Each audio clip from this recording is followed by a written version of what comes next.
Hello, book lovers, and welcome back to another edition of Book Cafe, where we pair the creators of books with the consumers, families, and teachers. However, this week we're putting a little spin on it. I've invited an editor to join us today and an illustrator. The illustrator is Chuck Galey, and he hails from Jackson, Mississippi.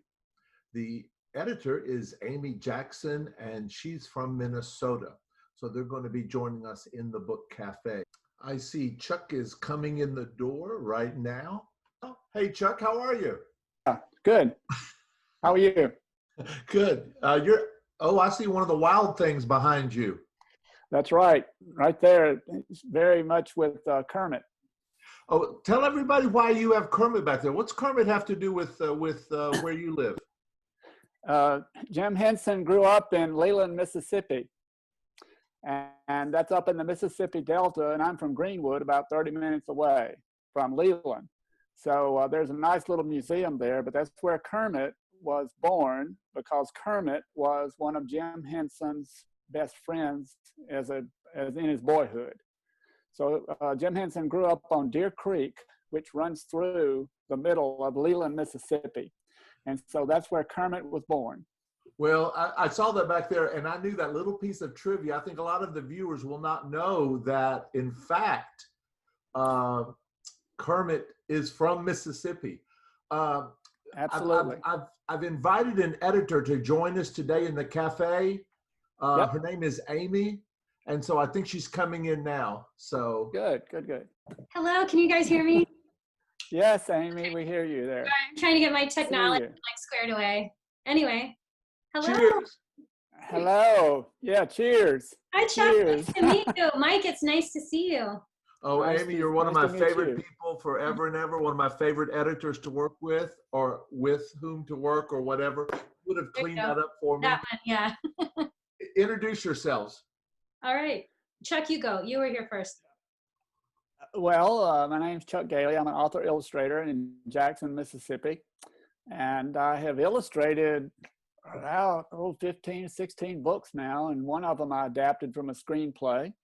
And now I'm moving over into the author, doing more writing as well as the illustrating as well. But I also, on occasion, will do someone else's just paid work. You know, I have a studio where I do freelance work, and so I try to make a living here at the house in my studio. Similarly, I actually work out of my home office. My name is Aimee Jackson. I've been a children's book editor for 150 years, maybe. I guess. Yeah. About 25 or so years. Before that, I just was kind of a general editor. I worked on adult coffee table books, cookbooks, and then I just sort of gravitated to children's books. That seemed to be just where my heart was and where my talent was. And I worked in traditional publishing at 3 different houses for most of my career. And in about the past 8 years or so, I've been running a book production company called Bookbridge Press. Okay. And we create books for independent authors. So authors who want to publish independently. We also, probably about half of the books we produce are for nonprofit organizations. So we also produce a lot of books for organizations who want to do a book that speaks to their mission or to raise money for their organization. So that's me. I'm the editor for the younger books, the board books, and the picture books. And I hire editors for the fiction, the chapter books. And then I also kind of project manage and orchestrate the whole production. So I oversee the art directors and designers and the other editors and the print production manager and kind of just the whole thing. So. Do you recall about how many manuscripts you would receive in a year? Ooh. I think back in the early days when we accepted what's called unsolicited manuscripts. That means manuscripts that are from authors who don't have an agent. Probably about 1,000 a year, I would say. And then as houses got more specific about what they were looking for, or who would only open submissions for a couple of months, or really wanted manuscripts from agented authors, I would say 30 a month, maybe, about. That's a lot of people wanting to have their stories published. Yeah. Would you read a story all the way through, or I mean, there's no way, because not only are you going through submissions, you're doing work on titles and stories that you've accepted for publication. So how many would you do a year? Well, let's see. I'll go back to Sleeping Bear because that's where I first started working with you. And at any given time, we were probably working on, we worked 5 years out, 3 to 5 years out, and each editor probably had about a dozen books a year. So I guess at any given time, we would be working on about a couple dozen, or like, I would say about 30 books at a time. Not actively on each book at the same time, but at some part of the process, we would be managing about a dozen books a year specifically, but then working on aspects of those books in the future as well at the same time. So like, you don't have time to read 1,000 manuscripts. No, and that, I would say that's way back. Probably more reasonable would be about probably 30 or so manuscripts a month. The acquiring editors didn't need to read the entire manuscript. Often the houses where I've worked were kind of more small niche type publishers where we had a specific program and we were looking for specific material and content. And so that would be the first thing we would look for. Is this a manuscript that sort of meets what we're looking for, or a manuscript that fits our program? And then from there, then you would look a little deeper and read to see what you thought about the writing style. You would look at the author's bio and see what the author's background was. So no, we didn't read word for word every manuscript. We would quickly go through and grab the ones that seemed relevant to our publishing program, and then we would go from there. I've heard editors often say that they might reject a manuscript on the first page of the manuscript. And I've even heard some say that they might reject it on the cover letter. Speak to that just briefly. Then I want Chuck to come in because he's an illustrator. I'm asking you writing things because first of all, you have to have that story generally. Mm-hmm. So have you ever rejected a story on the first page or on the cover letter? I have passed on a story based on the cover letter, yes, because you can tell a lot in a cover letter if the story again if the story is something that fits with our program, something that we're looking for. Or sometimes it will be a story that's so generic that I've just read 10 kind of like it that same month. So the cover letter is really important. I can glean a lot from a cover letter. And so I have passed on stories based solely on the cover letter, yes. See, I believe that there are teachers, especially who are listening to this and watching this, that want to be published. I hear it all the time. You know, I have a story, how do you do this? And I tell them they have to do research. So you've already told our listeners that they need to do research and know what that company wants. Mm-hmm. Yes. They also need to do their homework and really polish their story, and the cover letter that goes with it has to grab you as well. It's really important. It tells us a lot. It really should have just about 3 paragraphs. It should be really short. Mm-hmm. You know, 1 paragraph, if you can. Think about that sort of paragraph we all learn to write in school, 5 sentences. Tell us who you are, tell us what you have. And if it's something that is similar to a lot of things out there, tell us what's different about your story. And then let us read your story. So you don't have to tell us the story, just tell us a little bit, and then let us read your story. Well, as an illustrator, since you're an editor, I thought that this program would be a little bit different than what we've been doing, because I've had a family included before where the child would ask some questions. And I just thought it'd be more appropriate to keep this with the author, illustrator, editor combination. So Chuck is speaking for the entire illustrator world. So Chuck, do you have any questions, or do you have some samples or anything? Just take the ball now and run with it, Chuck. Sure. One thing, as Aimee had says, and of course you have said, start with the written word. A good manuscript, of course, is the good place to start. When I get a manuscript, roughly these days it's around 350 words, really short, tight writing. And I will start in, and I've got a graphic I wanted to share with you, if you don't mind. Let me throw it up there on the thing. I'll share on the screen here. Let's see if it works. All right, can y'all see that? Oh, yeah. Yeah. All right, now this is a storyboard, and this is just a little, as you can see, 2 8.5 by 11 piece of paper, something like that. And I've created these squares which represent, or these rectangles which represent the entire book.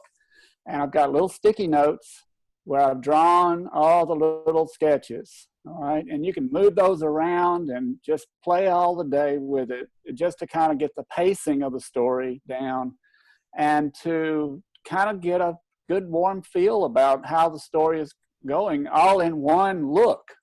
I mean, just look right there and you can see where the story's going. And of course, those are thumbnails, not too, they're stick figures. So you get the feel for where everything is going as far as the story. So that's the next step. And you start to do a few sketches and things like that, and you get a feel for it with the art director and the editor at the publisher. Okay. Aimee, do you ever see those? Absolutely. So that's one of the very first stages, is once we get a manuscript kind of in a framework that's ready to be what we call storyboarded, then that's when I'll work with the art director on doing page breaks. And she'll create kind of a blank storyboard with text and kind of just initial ideas, some initial directive. She'll send it to the illustrator, and then the illustrator will come back with his or her thoughts or ideas about, maybe we should break the page here, maybe we should break the story here, and do like quick little thumbnails, and that's where we start. So what Chuck just showed us is exactly what I'm used to looking at with every book that we work on. And I might add, those are not in-depth drawings, of course. They're just quick concept ideas, and you just want to breeze through it as quickly as possible just to kind of get the idea down and to communicate with the editor and the art director what the illustrator is thinking.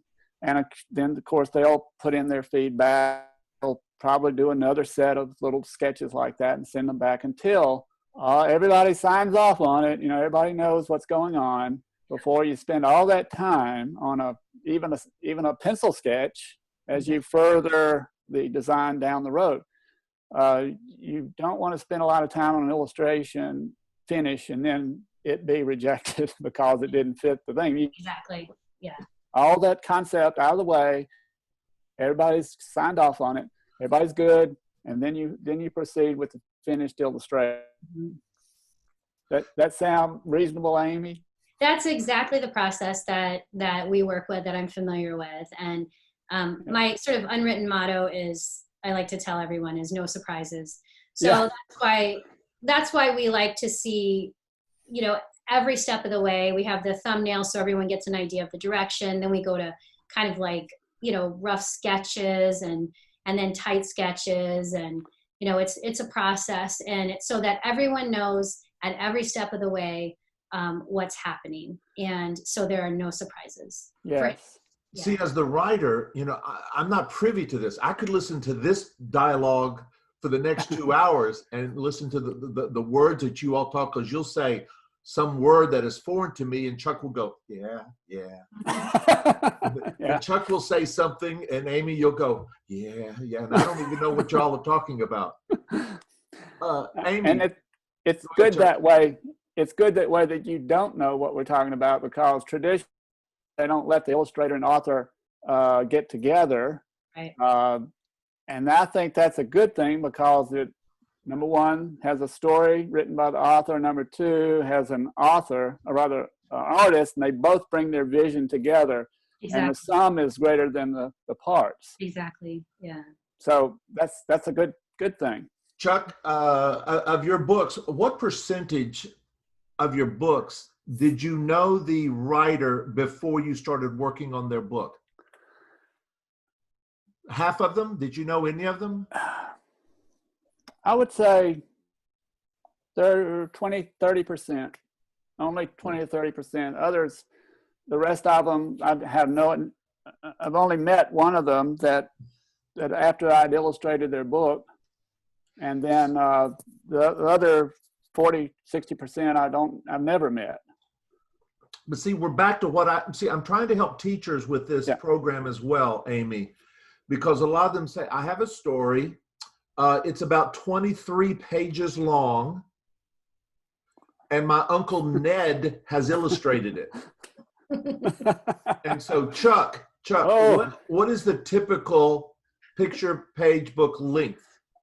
Typical is 32 pages. That's yes, 2 signatures. Aimee, are you familiar with the term signature?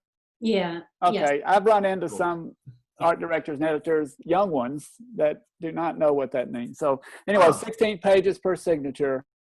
And I think everybody who works in books needs to visit a printer, an offset printer, and actually, so they understand what a plate is, what a signature is, so they can see it, because it's an amazing thing, actually. When I do visit schools, I ask the kids, there are 32 pages in this book. How many sheets of paper do you think it takes in the press? And they'll say, well, 32 or maybe 16. I say, no, 1. It's a huge sheet. They print on both sides, then they trim it out. Mm-hmm. So it's kind of interesting how printers do it efficiently that way. And you can look, usually inside of a book, you can see the 2 signatures glued together. Yeah. If you look at the spine, like really closely, you can see the 2 signatures.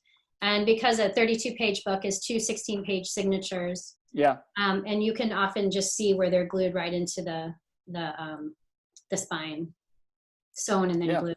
Yeah. Well, Aimee, you're familiar with this book, aren't you? I am. Look, Mike.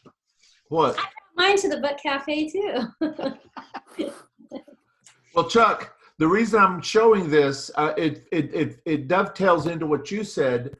Chuck, the illustrator of this book, lives in Siberia, and so real place. What? It's a real place. I know, but I'll never meet her. I'll never meet her. Probably, I can't imagine that our paths will ever cross. And Aimee, of course, did that book. She edited that book too. Aimee, you edited D is for Drum. Yeah, one of my favorite books to work on, really. Chuck, it got the Social Studies Book of the Year award from Learning Magazine. Well, congratulations. So, Aimee is just a fantastic editor. That's why I asked her. Yeah. Aimee, getting back to the writing portion, thinking about writing as far as creating the book, first lines, how important are first lines? Are first lines important in picture books as well as chapter books? It's everything, don't you think, Chuck? Oh, yeah. A lot of people will call it not a lot of throat clearing. In other words, just get right to the story, because you're only dealing with a 5 to 6 year old. That first line has to grab them. Otherwise they're off to the next video game. So it has that first line. It pulls the reader in right away, sinks you into the story, and hopefully if it's a well done book, it will keep them there fully engaged the whole time. I agree with that. One thing that, Aimee, I like to do is I will hold up a few of my books. I like to create worlds. In other words, Jazz Cats was written in about New Orleans jazz. Rock and Roll Dogs, written about Memphis rock and roll. Okay, so I actually toured those areas and took a lot of pictures. But places that really do not exist, I have to create a world for those characters in. And so that's what's a lot of fun for the illustrator, is to just have their imagination create this world for those characters to exist in. Mm-hmm. And that's what we count on. That's what when you talked about authors and illustrators not talking, the reason for that is because we want the illustrator to have, their space to bring, your own interpretation to it, and to bring your own dish to the party, and the best books really do have many hands, and they allow everyone's creativity to just kind of happen in that space. And so we really count on and want illustrators who bring more than just interpreting the words, who bring a visual story to the book. And that's what we're hoping for when we work with an illustrator. Yeah, that's it's a challenge, to actually create the characters what they look like to begin with, but also to create their world they live in. If I may, I was going to show you, Michael, may I do this? Oh, please do, Chuck. Right. This is something I'm working on now that I've written. There it is. Okay. And I've created this world for these characters to live in. Okay. Of course, it's in the woods, but I'm starting to break it up a little bit with some vignettes of their character. And then I'll go with a full page, that sort of thing. So a lot of times what you can do is create worlds for them to live in, although it's a creation of a human child, if that's the correct word, I think, that they live in. And so some of these characters who are very infantile in their, or like children, but they're really a rabbit or a mouse or something like that. So, but they're really children that the child can then identify with and go through the story with that. I love working with animal characters because I think anyone can find themselves in animal characters. Exactly. And what's kind of cool, I was just looking back at sketches from a book a long time ago, and I had forgotten that the illustrator actually tried out about 4 different animals, did character studies on about 4 different animals, so we could all decide, editor, art director, and author, which character we thought would translate best for the story. And so she did 4 vastly different animals. And we settled on the one that seemed to have the most opportunity for the anthropomorphic attributes, had something. This was an owl, so had, with their kind of owl wings, could sort of mimic fingers and hands, and she was able to, with the owl faces, really give them a lot of human expression. And so it was just really interesting to see the progression, and that we ended up with an owl and not like a deer, and not a badger, or not a bunny, because those animals couldn't hold a book and they couldn't like hug. And so there were reasons why we chose that animal. But initially she did these various character studies so that we could decide which animal was going to work best for that story. Well, Aimee, I think a lot of people don't realize the depth of the conversations and the give and take that authors, illustrators, editors, art directors, what they go through in creating a book, and how much time it actually takes. Chuck, have you heard the phrase author-rater? Author-rater. I have a friend who's an illustrator who is now getting into the authoring his own work. And so he's trying to catch that word on out there in the publishing industry. So if you write and illustrate, you might consider yourself an author-rater, but that's your call. That's not Mike's original. I'll think about it. Okay. Aimee, it's we've been in here for almost 30 minutes. Oh no. Really? I promise you. Wow. Okay. Almost 30 minutes. And so this could go on for now. I do want to keep these short to where classroom teachers might show them, or PD places where teachers can learn about books and writing. So in closing, what would, Aimee, what would you like to share that we don't know about editing? Once upon a time, you mentioned how it was a business, and sometimes people forget that it is a business. Well, I remember a conversation I had with you the other day, and talking about, you know, when I first look at a manuscript, I'm not even looking at it as an editor. I'm looking at it kind of with my business hat on, and I'm thinking about, is this book sellable? Does this answer a need in the marketplace? You know, is it like other things, but has a, you know, a unique new interpretation of something? And then can this author sell? Will this author get out and promote their book? Yeah. So the first thing I do when I look at a manuscript is it's with my business hat on. And then if I decide to pursue further, then I put my reader hat on, really, and just kind of like read it from my heart, you know, like as a child reader. And then I put my editor hat on. So their editors wear many, many hats, I guess. That's we're thinking in terms of business. We're thinking in terms of illustrative value. Does the story offer, you know, visual variety? Does it offer visual opportunity? A story can't all take place in one room. You know, it can't all take place in one scene. There has to be visual opportunity for the illustrator, and to keep it interesting for the child reader. And you know, does it have conflict? And so you're thinking about it as a business person. You're thinking about it, you know, how it's going to translate to the page.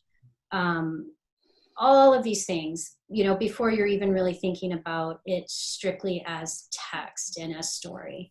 All of it's important, but there's a lot really to the consideration of it. Okay. Well, if you don't mind, I'm going to put the address on the tail end of this for Book Bridge Press. And so people can come see what you do now. Chuck, I'm going to put some of your information up as well. Is that all right with you? Sure. Chuck, the author-rater. He's going to think about it. Don't think long about that one, Chuck. I'm not. I was being kind. Well, it's not my term, so that's fine. Listen, I hope you've enjoyed this. I mean, literally, I could sit here and chat with the two of you for at least another 2 hours about this and what we do. Chuck, thanks for bringing those things. You want to add something, Chuck? Well, you know what, I wanted to show you a portfolio. I just wanted to show you a couple of pictures. Go for it. This is from my website.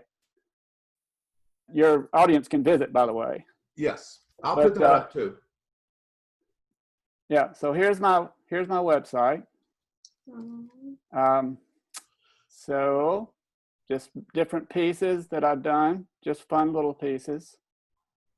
Maybe I can get back to the front. There it is. And what I do as far as the business, like Aimee was talking about the business end, you know, I have to show my wares. And so, you know, to show your work, you need to get it up online. And so I've been doing this for a long time. So it's kind of like you need to basically become a marketer yourself as an illustrator. That's how we look for illustrators. As we nowadays used to be in a big book, but nowadays we go to online portfolios, and we like to see a lot of variety there. So yeah, many people are looking on Instagram these days. They'll post, you know, if they don't want to fool around with a website, they'll post things on Instagram. Have y'all looked on that, Aimee? It's okay. We just need to know where to go look. Some do it on the blog, some do it on Instagram. Some have a website, but it's not the most updated. So then we'll go over to Instagram. We just need to know where to look. Where to go look. Okay. Yeah. Okay. Well, that's it, Mike. Thanks for letting me be a part of this today. I literally am sad that I have to say goodbye, but I want this program to be a little bit concise, because I really envision teachers getting the most out of it. And so, you know, I could go on forever and ever. This has been a lot of fun. Yeah. Yeah, Great. enjoyed it. Chuck, Enjoyed it. Cheers. thank you, buddy. Oh yeah, cheers. Aimee, cheers. Cheers. Cheers. Cheers. Bye. Bye, you guys. Bye. Thank you. Bye. Bye.